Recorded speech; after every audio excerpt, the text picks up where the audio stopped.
Deronda by George Eliot. Book 1. The Spoiled Child. 1. Men can do nothing without the make-believe of a beginning. Even science, the strict measurer, is obliged to start with a make-believe unit, and must fix on a point in the star's unceasing journey when his sidereal clock shall pretend that time is at naught. His less accurate grandmother poetry has always been understood to start in the middle, but on reflection it appears that her proceeding is not very different from his, since science too reckons backward as well as forward, divides his unit into billions, and with his clock finger at naught really sets off in medias res. No retrospect will take us to the true beginning, and whether our prologue be in heaven or on earth, it is but a fraction of that all-presupposing fact with which our story sets out. Was she beautiful or not beautiful? And what was the secret of form or expression which gave the dynamic quality to her glance? Was the good or the evil genius dominant in those beams? Probably the evil, else why was the effect that of unrest rather than of undisturbed charm? Why was the wish to look again felt as coercion, and not as a longing in which the whole being consents?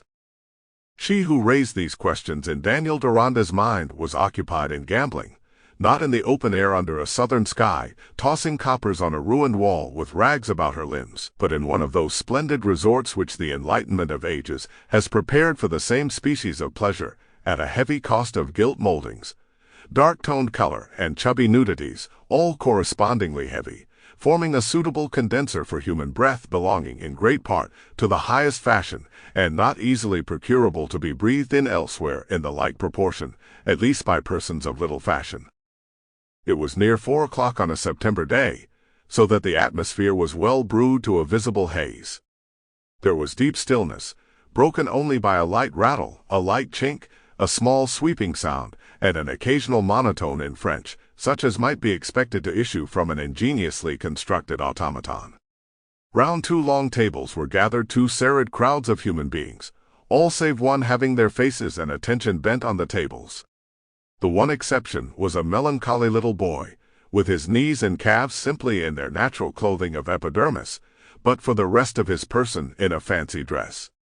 He alone had his face turned toward the doorway, and fixing on it the blank gaze of a bedizened child, stationed as a masquerading advertisement on the platform of an itinerant show, stood close behind a lady deeply engaged at the roulette table.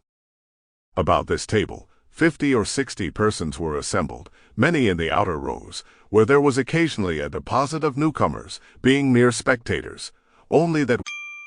Sample complete. Ready to continue?